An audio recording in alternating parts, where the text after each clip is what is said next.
Good evening everyone. कैसे हैं आप सब? आशा उम्मीद है कि अच्छे होंगे। मैं राजकुमार आपका अपने इस यूट्यूब मंच पर स्वागत करता हूं। समय न गवाते हुए सीधा चलेंगे टॉपिक पे। आज का टॉपिक मेरे लिए बहुत महत्वपूर्ण है।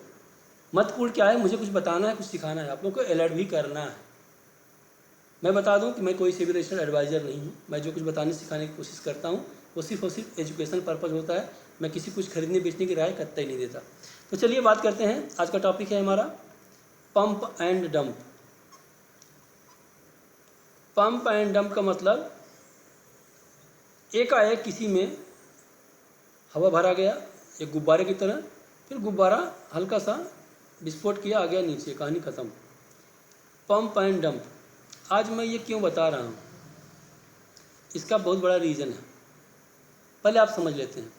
कोई पार्टिकुलर स्टॉक अगर वो कई महीनों से इस रेंज में फंसा हुआ है, एकाएक मान लो इस स्टॉक का कीमत है 100 रुपया, एकाएक इसमें ये वाली कहानी हो जाए, तो चार्ट एनालिसिस की भाषा में, टेक्निकल की भाषा में ये कहा जाता है कि ये काफ़ी देर का कंसोलिडेशन हुआ और ब्रेकआउट हुआ, और ब्रेकआउट होते ही उसमें 2 गुना 3 गुना का मूवमेंट देखने को मिल जाता है जितनी उसकी प्राइस होती है।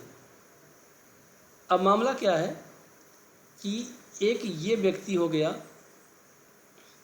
जो कि यहाँ पे 100 रुपये के आसपास इसकी बाइंग, मान लेते हैं, मैं एग्जांपल छोटे अंकों से लूँगा, 20 लाख की है। इस व्यक्ति की 20 लाख की पूंजी फंसी हुई है और कई सालों से ये कुछ कर नहीं पा रहा है।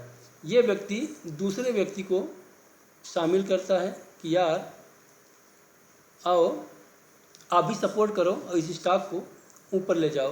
तो ये कहता है मेरे पास तो ज़्यादा पूंजी है नहीं, मेरे पास तो 10 लाख रुपया है, मैं यही लगा दूंगा। मैं एक व्यक्ति को जानता हूँ, मैंने भाई देखिए ऐसी कहानियाँ सुनी हैं, ऐसे वीडियोस देखे हैं, मैं वही कॉपी पेस्ट कर रहा हूँ। मैं इतना बड़ा आदमी नहीं हूँ कि मैं पंप एंड डंप के बारे में बता दूँ कि कौन कितना कैपिटल लगाता है। जो मैं सोशल मीडिया पर मुझे सीखने को मिला है उसके आधार में बता रहा हूँ। कहते मेरे पास 10 लाख रुपया आई है। मेरे पास एक मित्र मेरा है जो कि ये टीवी पे भी आता है, इन्वेस्टर भी है, मजबूत इंसान है, क्यों न उसको शामिल किया जाए। तो कुछ तुम भी दोगे? तो ये कहा ठीक है, जो प्रॉफिट होगा मैं 50% आप दोनों को दे दूंगा। 10 लाख ये भी लगाया, अब ये लगा दिया इस जगह पे 1 करोड़। अब जैसे ही ये सब बाइंग किए, यहाँ पे स्टॉक की प्राइस हो गई 120।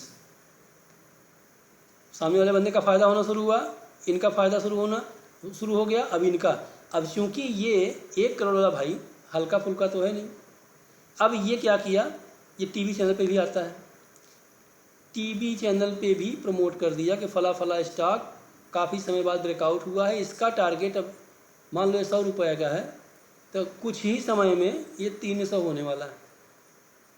अब चूँकि टीवी पे एंकर के रूप में भी है और टेक्निकल के बारे में उसके पता है, तो सबका एक विश्वास उसके साथ जुड़ा हुआ है, कई मिलियन फॉलोअर भी हैं उसके पास।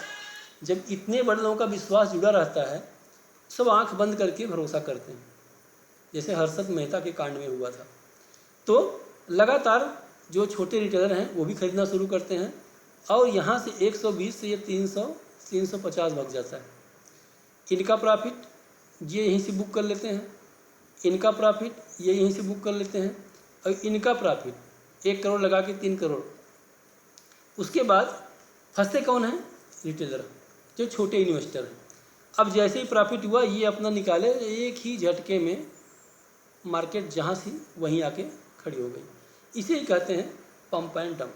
तो आप लोगों से अनुरोध है कि आप लोग किसी भी, कोई भी हो, चाहे वो टीवी बोलने वाला हो, कोट पैंट वाला हो, चाहे कितना बड़ा टेक्निकल हो कोई, चाहे आप जहाँ से सीख भी रहे हो, पूरा पहली बात तो लर्निंग कर लीजिए, पूरा कोर्स कंप्लीट कर लीजिए, कहीं से कर लीजिए, ज़रूर कर लीजिए। स्टॉक मार्केट में पैसा वही कमाएगा जो सुनेगा सबका और रिसर्च अपना करेगा, सेल्फ रिसर्च करने वाला। अगर ऐसा कोई बंदा कह रहा है कि ये स्टॉक में फला फला यहाँ तक जा सकता है, 2 गुना 3 गुना टारगेट मिल सकता है, तो आपको चार्ट के बारे में पता होना चाहिए, टेक्निकल एनालिसिस के बारे में पता होना चाहिए, और उस कंपनी का फंडामेंटल तो पता होना ही चाहिए। कितना उस कंपनी के पास कर्ज है, क्या घाटे में चल रही है, क्या उसके पास सिस्टम है, क्या मैनेजमेंट व्यवस्था है, ये सब जानना बहुत ज़रूरी होता है। और यही आज का मामला लगातार यूट्यूब पर छाया रहा। मैं भी 2-4 वीडियो देखा तो मुझे भी लगा कि मैं भी एक वीडियो बनाऊं। ये मामला है भसीन साहब के ऊपर। भसीन साहब 17 जून से इसमें एक्टिव नहीं हैं। 17 जून से ये एक्टिव नहीं है सोशल मीडिया पे, और जी बिजनेस न्यूज़ पे भी आते थे, CNBC की आवाज़ में भी आते थे, और मुझे नहीं पता, मैं तो 2 ही देखा हूँ, 2 पे मुझे मिले हैं। और जब आते थे इनकी 3 पीक आती थी कि फला फला, इस सब पूछते थे कि भसीन साहब आज का आपका पीक क्या है, तो बताते थे कि मैंने ये कहा था, ये हुआ, होता भी था, अब तक तो होता था। अब इनके ऊपर सेबी की जांच, इंक्वायरी चल रही है, सेबी वालों का इन्वेस्टिगेशन इनके ऊपर शुरू हो गया। अभी कोई इनके ऊपर आरोप सिद्ध नहीं हुआ। अगर ऐसा कुछ होता तो जी बिजनेस न्यूज़, CNBC, अभी तक इनकी तरफ से भसीन साहब के बारे में कोई भी इस प्रकार का उल्लेख नहीं हुआ है।